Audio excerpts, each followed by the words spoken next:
며칠 전에 한 분이 이런 질문을 주셨습니다. 목사님, 욥기에 보면 하나님이 우리를 단련하신 후에 우리가 순금같이 된다는 말씀이 있잖아요. 궁금해서 그런데 문득 이 말씀을 읽다가 이런 생각이 들었습니다. 하나님이 우리를 단련시키신다고 하시는데 과연 하나님은 우리의 무엇을 단련시키실까? 라고 말입니다. 목사님, 알고 싶습니다. 라며 질문을 주셨습니다. 여러분, 욥기에 보면 이분이 하신 말씀이 나옵니다. 내가 가는 길을 그가 아시나니 그가 나를 단련하신 후에는 내가 순금같이 되어 나오리라. 여러분, 욥은 고백합니다. 내가 가는 길을 하나님이 아시나니 하나님이 나를 단련시킨 후에는 내가 순금같이 되어 나오게 될 것이라고 말입니다. 그렇다면 여러분, 욥은 하나님이 단련시키실 수 있다고 말을 하는데 그럼 하나님이 단련시키신다면 과연 우리의 무엇을 단련시키실까요? 이번 시간에는 이에 대해 함께 나누기 원합니다. 여러분, 창세기 12장에 보면 우리나라 성도님들이 가장 좋아하는 성경 구절이 나옵니다. 이 구절이 어떤 구절입니까? 여호와께서 아브라함에게 이르시되 너는 너의 고향과 친척과 아버지의 집을 떠나 내가 내게 보여줄 땅으로 가라. 내가 너로 큰 민족을 이루고 내게 복을 주어 내 이름을 창대하게 하리니 너는 복이 될지라. 너를 축복하는 자에게는 내가 복을 내리고 너를 저주하는 자에게는 내가 저주하리니 땅의 모든 족속이 너로 말미암아 복을 얻을 것이라. 여러분, 이 말씀은 우리나라 성도님들이 가장 좋아하는 말씀입니다. 많은 분들이 이 말씀을 알 뿐만 아니라 어떤 분들은 이 말씀을 암송하기도 합니다. 그런데 제가 이 말씀을 가지고 강의나 세미나를 할 때면 종종 이런 질문을 하곤 합니다. 이 말씀 중에서 가장 마음에 와닿는 부분이 어디냐고 말입니다. 그럼 열의 9분이 뭐라고 대답을 하느냐? 대부분의 분들이 내가 너로 큰 민족을 이루고 너에게 복을 주어 내 이름을 창대케 하리라는 말씀이나 내가 축복하는 자에게는 내가 복을 내리고 너를 저주하는 자에게는 내가 저주하리니 땅의 모든 족속이 너로 말미암아 복을 얻을 것이라 라는 말씀을 제일 좋아한다고 말을 한다는 것입니다.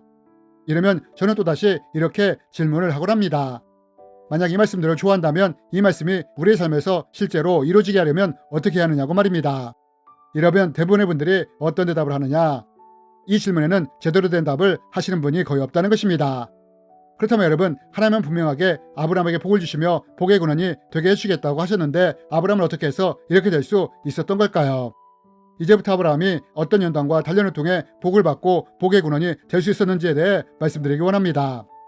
여러분, 우리가 이것을 알기 위해서는 창세기 12장에 기록된 말씀 중에서 꼭 주목해서 보아야 할 말씀이 있습니다. 그것이 무엇이냐? 그것은 하나님이 아브라함에게 복을 주고 복의 근원으로 세우시겠다고 약속을 하시면서 이 약속이 이루어지려면 이렇게 해야 한다는 전제 조건을 다셨다는 것입니다. 그러면 이 전제 조건은 무엇이었느냐? 그것은 이 약속의 말씀이 이루어지기 원한다면 먼저 고향과 친척과 아버지의 집을 떠나 하나님의 지시할 땅으로 가야 한다는 전제 조건을 다셨다는 것입니다.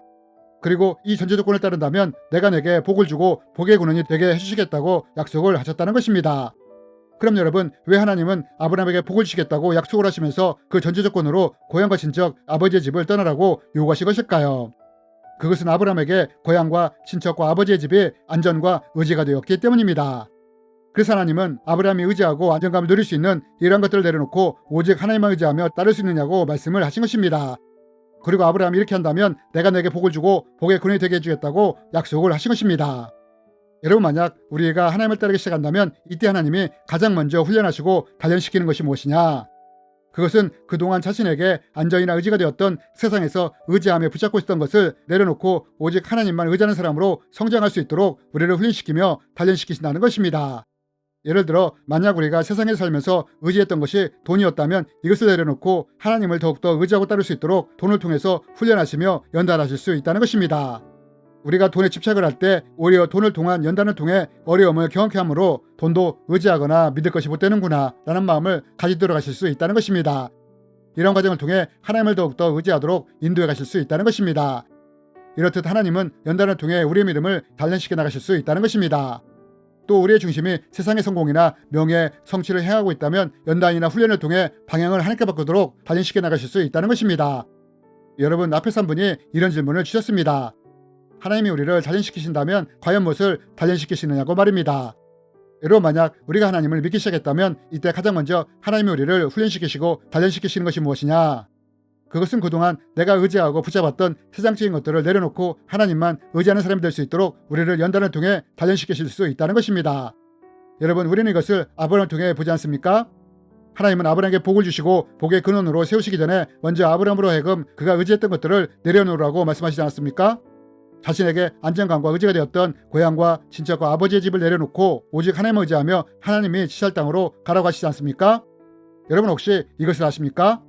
우리는 하나님이 아브라함에게 떠나라고 하셨을 때 우리는 이 말씀을 쉽게 듣지만 사실 아브라함의 시대에는 고향이나 친척, 아버지의 집을 떠난다는 것이 목숨을 담보해야 한다는 것을 말입니다. 여러분, 아브라함이 살던 당시는 도시국가 형태의 나라였습니다. 성 하나가 나라가 되는 것입니다. 하지만 만약 자기를 지켜주던 이러한 성을 떠나게 된다면 어떻게 될 수 있느냐? 성에서 성으로 이동을 할 때 강도의 습격을 받을 수도 있다는 것입니다. 뿐만 아니라 자신이 옮긴 성이 힘이 약해서 침략을 받게 된다면 이로 인해 망하게 된다면 이때 죽을 수도 있게 된다는 것입니다. 여러분, 우리는 아브라함이 하나님이 약속하신 가나안 땅에 도착을 했을 때 이곳에서도 전쟁이 일어나는 것을 보지 않습니까? 심지어 이로 인해 조카 롯까지도 포로가 되는 것을 보지 않습니까? 이렇게 아브라함의 당시에는 고향과 친척, 아버지의 집을 떠난다는 것은 목숨을 담보로 한 모험이었다는 것입니다. 그런데 아브라함이 이런 상태에서 기꺼이 자신에게 안정과 의지가 되었던 고향과 친척, 아버지의 집을 내려놓고 오직 하나님만 의지하여 하나님이 지시하는 땅으로 나갔다는 것입니다. 그리고 아브라함은 이런 과정을 통해 더욱 하나님만을 의지하는 사람으로 단련이 되었다는 것입니다. 그리고 이것이 바로 우리가 하나님을 믿기 시작할 때 하나님이 우리의 믿음을 단련시키고 성장시키기 위해 하시는 첫 번째 훈련과 연단이라는 것입니다.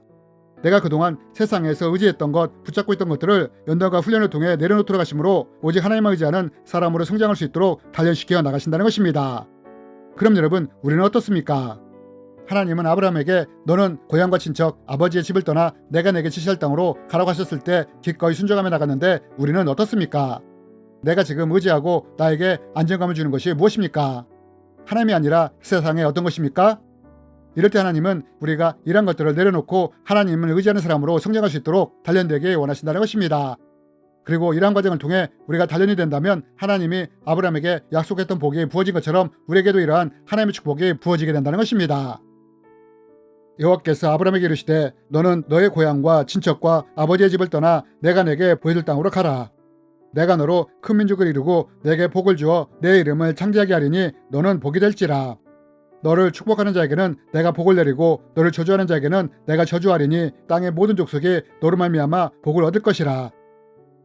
그렇다면 여러분, 우리의 믿음이 이렇게 연장이 될 때 하나님이 부어주시는 축복을 경험할 수 있는데 하나님은 이 외에도 또 어떤 방법으로 우리를 단련시킬 수 있을까요? 이에 대해서는 다음 편을 통해 자세히 나누기 원합니다.